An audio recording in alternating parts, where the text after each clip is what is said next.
a god in a tracksuit scrubbing toilets for spare change. That's your introduction to Yato, the delivery god. This isn't some epic saga of divinity. It's a story about found family, forgotten gods, and why 5 yen can save a soul. Let's get the basics straight. Noragami aired in 2014 from the legendary Studio Bones, adapting Adachitoka's manga. Director Kutaru Tamura helmed this 12-episode first season, mixing action, adventure, and great comedy. It sits at a solid 78 on AniList, but I think that sells it short. This show has far more heart than you might expect from the premise, and it's one of my personal favorites from that era. It really holds up. Our hero, Yato, calls himself a god, but he's homeless, doing odd jobs for 5 yen. This goofy exterior is a mask for his dark past as a god of calamity. I love his desperate struggle to escape that history and become a god people actually worship. This vulnerability and desire to simply be remembered is what makes him so compelling. He's not just a joke, he's a tragic figure trying to find his place, and that's a journey I can get behind. Yato is nothing without Hiyori Iki. After an accident leaves her soul prone to slipping from her body, she's tangled in his world. But she's no damsel. For me, Hiyori is the show's beating heart. She gives Yato purpose and belief when no one else will. She anchors the group with an unwavering loyalty that's more powerful than any supernatural ability she has. Without her, the entire story would fall apart. She's the glue. And then there's Yukine.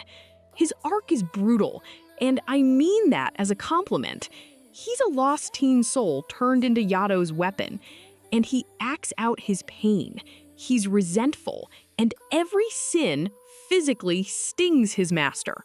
The purification ceremony in episode 9 is one of the most raw scenes I've seen in anime. It's uncomfortable, painful, and absolutely necessary for his growth. It's the moment the show proves it has real dramatic teeth.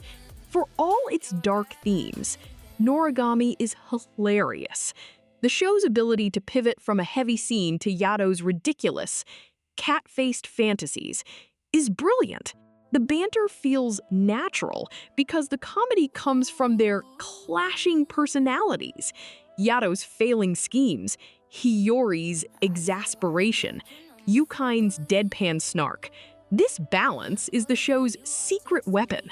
It makes you laugh right before it decides to break your heart, and I love it for that.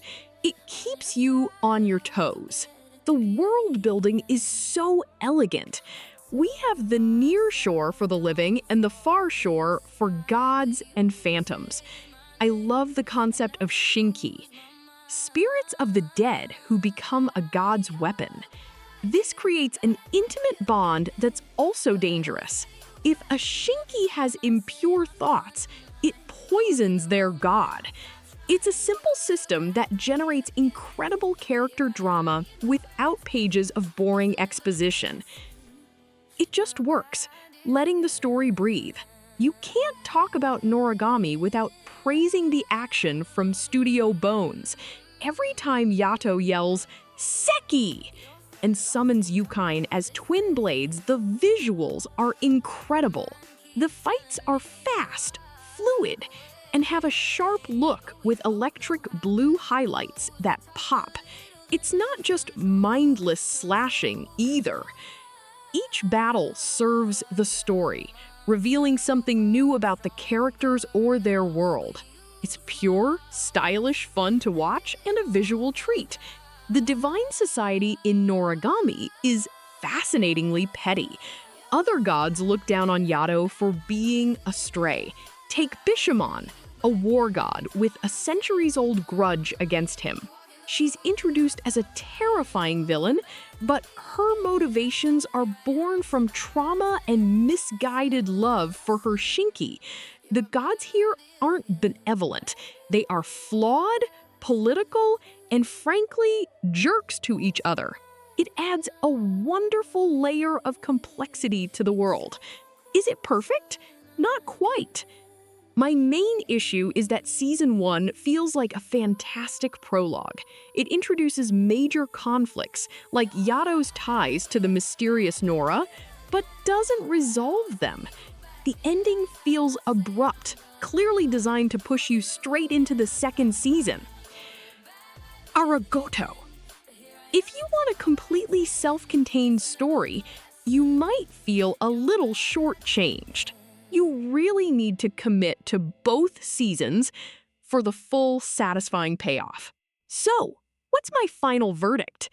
For me, Noragami is a must-watch. It perfectly blends slick action, great comedy, and a surprisingly deep emotional core. It's a story about being remembered and the family you choose. Don't let its goofy presentation fool you. There's real heart here exploring loneliness and redemption. Give this stray god a chance. He only asks for 5 yen and a little of your time. You won't regret it. Thanks for watching. If you enjoyed this review, a like and a subscribe would mean a lot. I loved revisiting this show. Now I want to hear from you. What anime, film, or series should I cover next on Top Screen Tales? Let me know in the comments below.